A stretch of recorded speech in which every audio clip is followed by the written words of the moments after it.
Assalamualaikum warahmatullahi wabarakatuh. Perkenalkan, nama saya Faris Ridwan Zaki. NIM saya 2200018096 dan saya dari Prodi Informatika kelas 67. Saya berasal dari Kota Dumai, Provinsi Riau. Baiklah, saya akan menceritakan tentang kisah hidup saya, yaitu kegagalan yang saya pernah alami dan juga bagaimana saya bangkit dari kegagalan tersebut. Sesuai dengan judul short videonya, yaitu inilah kisahku. Baiklah, saya akan menceritakan kisah saya mulai dari TK. Saya TK itu di Kebumen. Kenapa di Kebumen? Karena saya ikut ayah saya yang melanjutkan studi S2-nya di Yogyakarta, tepatnya di UGM. Lalu setelah saya tamat TK di Kebumen, saya pindah lagi ke Dumai untuk melanjutkan SD di sana dan juga SMP. Setelah lulus SD tadi, saya lanjut ke SMP. SMP saya juga di Dumai. Dan untuk SD SMP saya biasa saja. Dan setelah saya tamat SMP, saya lanjut ke jenjang SMA. Nah, di SMA tersebut saya bergabung dengan sebuah organisasi yang bernama Forum Anak. Tepatnya di singkat cerita, di tahun 2020 ada seleksi penerimaan calon duta anak. Nah, di situ saya mengikuti seleksi tersebut dan saya melewati di setiap tahap tes seleksinya, dan alhamdulillah saya dinobatkan menjadi duta anak tahun 2020 tersebut dan dikukuhkan oleh wali kota Dumai.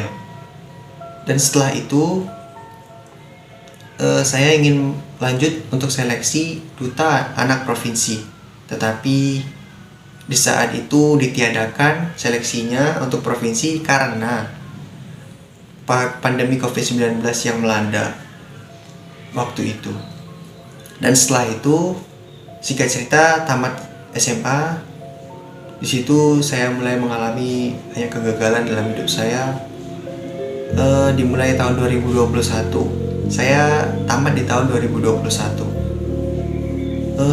Yang pertama saya lakukan adalah saya mengikuti ujian seperti SBMPTN, ujian mandiri, dan saya juga mengikuti ujian sekolah kedinasan.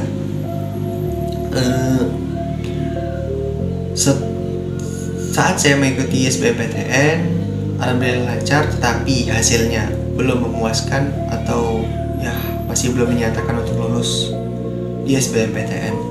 Lanjut saya mengikuti seleksi di tahun 2021 juga, yaitu mandiri. Saya juga dinyatakan gagal. Lalu sekolah kedinasan, dan saya memang fokuskan diri saya untuk di sekolah kedinasan, dan alhamdulillah saya lanjut di setiap tahap tesnya, yang dimulai dari administrasi, lalu juga ada SKD. Setelah SKD itu ada yang namanya kesehatan. Setelah kesehatan itu ada yang namanya psikotes, lalu wawancara. Nah, setelah saya melewati semuanya, tes tersebut sampai akhir, dan akhirnya itu patukhir atau pengumuman tingkat akhir, saya masih dinyatakan gagal dan belum menjadi rezeki saya di sana. Dan di situ saya merasa terpuruk, sedih, dan sangat luar biasa. Selama seminggu saya merasa sedih, kurang lebih seminggu, dan orang tua saya juga merasa sedih karena saya gagal. Dan di tahun 2021 saya memutuskan untuk gap year terlebih dahulu. Sebelumnya saya juga telah mendaftar di UAD dan saya diterima di Informatika. Dikarenakan saya lanjut di tiap tahap sekolah kedinasan, saya berhenti untuk melanjutkan registrasi di UAD.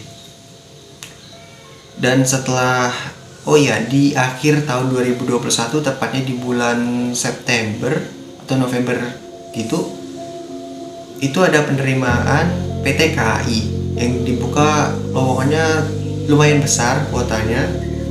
Lalu saya mengikuti seleksi tersebut dan saya mengambil tesnya di Palembang, tepatnya di Daop 6 ya. Lalu saya mengikuti tesnya dan alhasil belum menjadi rezeki saya juga. Dan saya kembali bersedih, tapi tidak terlalu lama. Dan saya melanjutkan lagi kehidupan seperti biasa, yaitu dengan gap year saya belajar dan juga eh, membantu orang tua di rumah, dan saya juga sempat menjadi ojol. Baiklah, untuk di tahun depannya 2022 itu saya kembali mengikuti tes SBMPTN, ujian mandiri, dan juga seleksi sekolah kedinasan.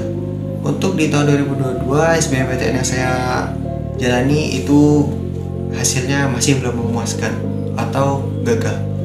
Dan untuk ujian mandiri, alhamdulillah saya diterima di prodi hukum, tepatnya di Universitas UIN, Universitas Islam Negeri Sultan Syarif Kasim di Kota Pekanbaru, tepatnya di Provinsi Riau. Prodi hukum tadi.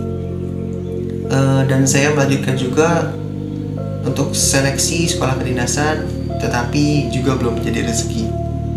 Dan alhasil saya berembuk dengan kedua orang tua saya tentang apakah saya harus mengambil prodi hukum tadi di UIN Suska atau maunya orang tua saya. Karena maunya orang tua saya itu adalah saya berkuliah di jurusan teknik.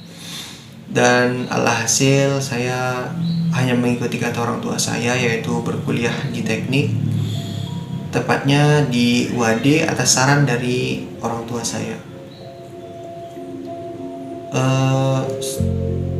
Setelah itu ya sampailah di tahap ini, di titik ini saya menjadi seorang mahasiswa di UAD, tepatnya di Yogyakarta. Mungkin sekian cerita dari saya. Jikalau ada salah kata, saya minta maaf. Wassalamualaikum warahmatullahi wabarakatuh.